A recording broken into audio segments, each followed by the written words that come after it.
Hey everyone, I hope you're well. A lot of interesting things going on. Probably the most interesting is Balaji, Srinivasan, saying that he believes Bitcoin will be at 1 million in the next 90 days. Pretty big claim. Then you have the Trump stuff, UBS merging with Credit Suisse. There's a lot of things going on. The Trump thing is really embarrassing. I mean, I think that I'm going to try to write a little bit about it, but prosecutorial discretion is this concept that prosecutors have their discretion to pursue certain crimes and not pursue others.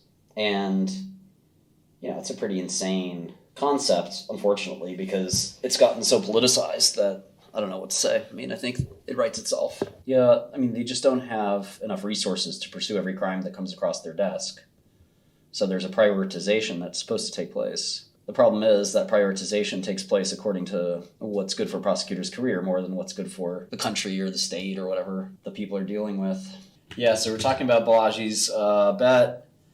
Very weird, very interesting, very provocative. I think that knowing kind of these nasty regulators, I think that this kind of I think he's chosen his words carefully, but this kind of fomenting of fear or trying to make a bank run happen, or worse than a bank run, which is collapsing the entire global financial system.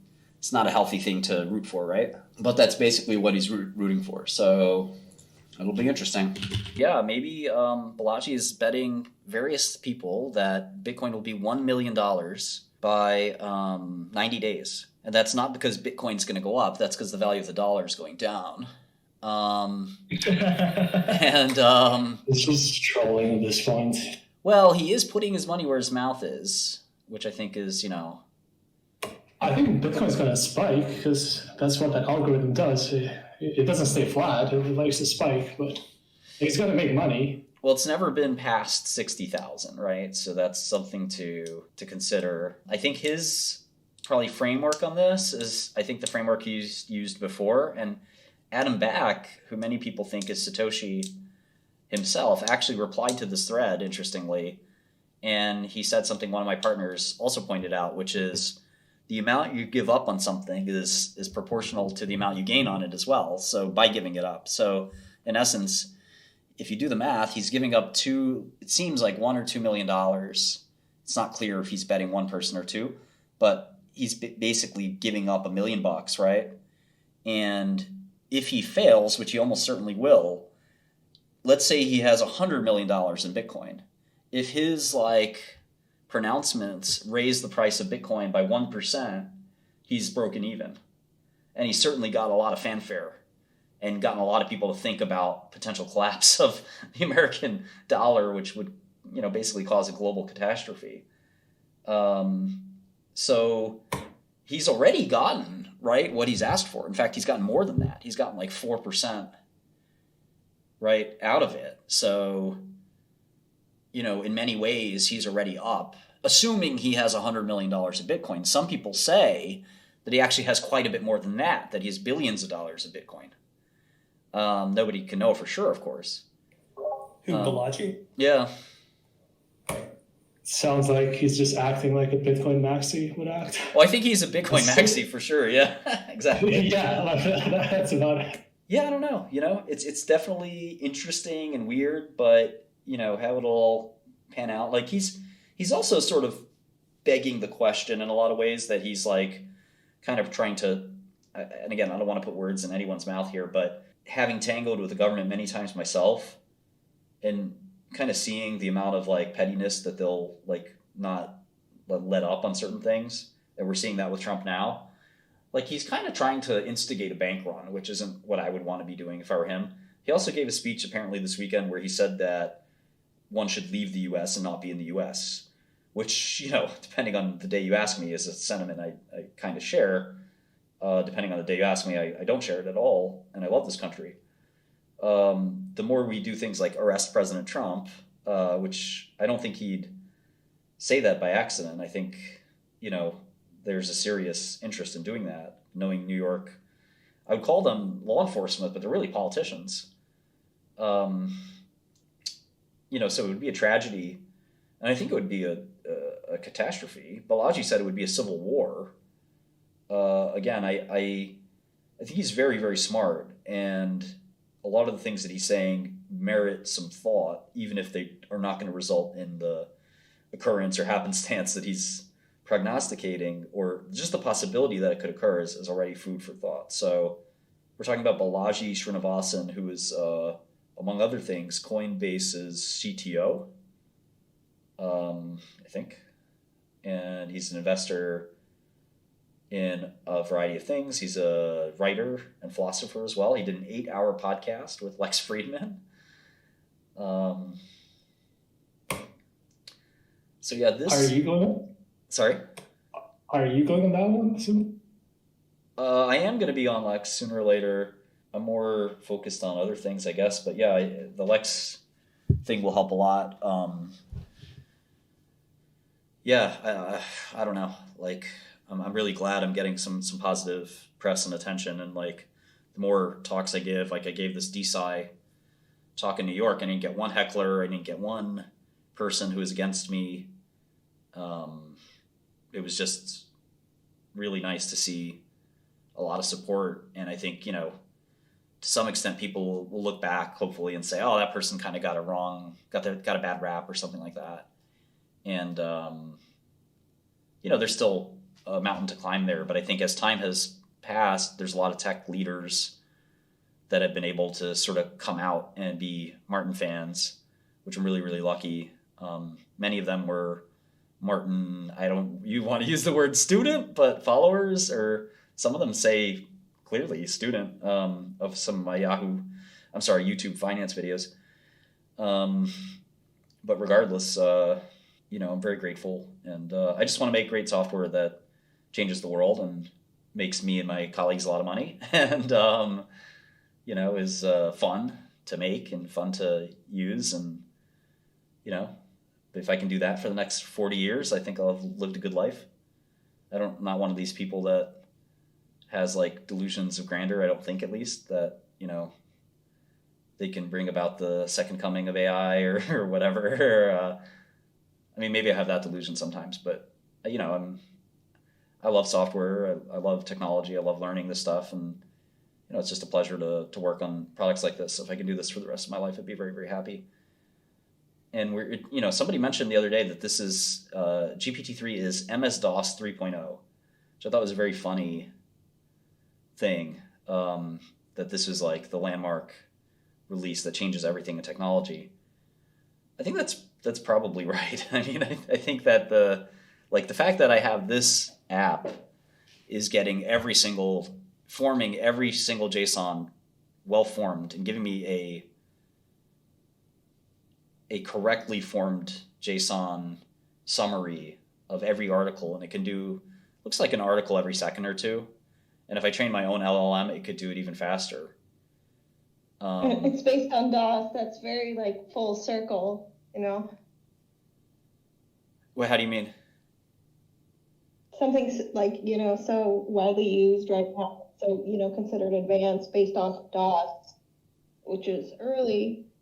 Yeah, the person I've been talking about was like an old Microsoft person who said that they feel like ChatGPT or GPT-3, not even 4, but 3 was like they called it a silent nuclear moment. And by the time Windows came out, it was already crazy. And I remember that fever that existed in the 90s when we were all hooking our phones or basically our computers into the phone line with modems. And it was this Cambrian explosion of what can we do with this stuff. And it was you had 99% of people using it for the wrong things. And then 1% of people kind of and when I say the wrong things, I mean just stuff like entertainment and frivolous stuff. And then 1% of people, building something really amazing. And now here you have something probably similar, although GPT-4 fills in a lot of the black spots, the dark spots of kind of what's been missing in computing from a cognitive perspective. So I think that you almost can't use GPT-4 frivolously. Isn't that funny? Normally with this kind of technology, with any new I use the word Cambrian, but whatever, exponential explosion of technology, you're able to use it. GPT-4 is almost like such a distilled, pure, dense form of productivity that, like, can you really even use it frivolously? I mean, we've certainly tried many times. People use it for poetry. People use it for creating art in the form of other products, not GPT-4, obviously. I wouldn't call those frivolous either. But here, I mean, you're really talking about, a great opportunity. Now, I have this large code base that creates a financial app. Some of you have tried it, called Gödel, and there was a bug in Gödel. And we have a programmer in London who's very good, but he's not like 50 years or 20 years. I shouldn't say 50 years because nobody's 50 years.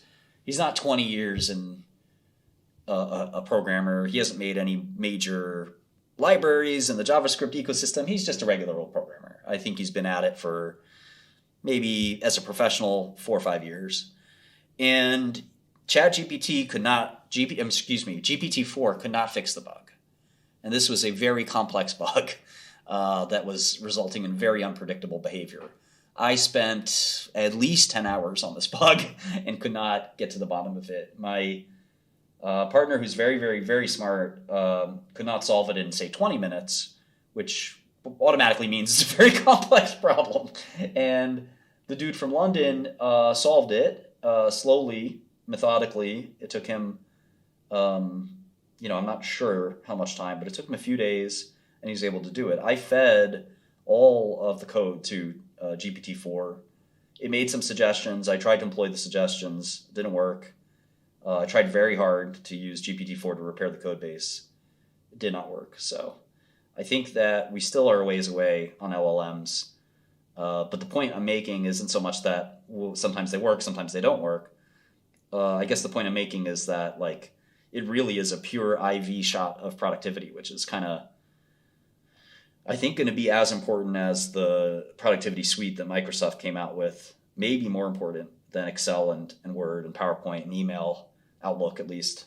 It's kind of crazy to think that, because, that explosion of productivity really changed the world, and it's going to put the U.S. on yet another economic growth curve that is going to further separate the haves and have-nots. So we'll see if on Monday the whole economic system collapses. That's kind of what's at stake. I hope Balaji is wrong in some ways. I kind of, again, some very dark side of me wouldn't mind seeing this like huge upheaval. I think it would be very scary and not fun for anybody, but that's why it's this 1%, kind of like curiosity of, oh man, what would happen if the dollar collapsed and there was no money? What if that really did happen? The dollar collapsed and the world all fell apart again? Well, that's the question, right? And I think that the funny thing is nothing would really change. I think that we wouldn't be moving our homes. We wouldn't be, it sort of would be like wartime. In World War II, there was no money, tanks were everywhere, but people still had food. People still, not a lot, obviously. There was rations, but the world did move on.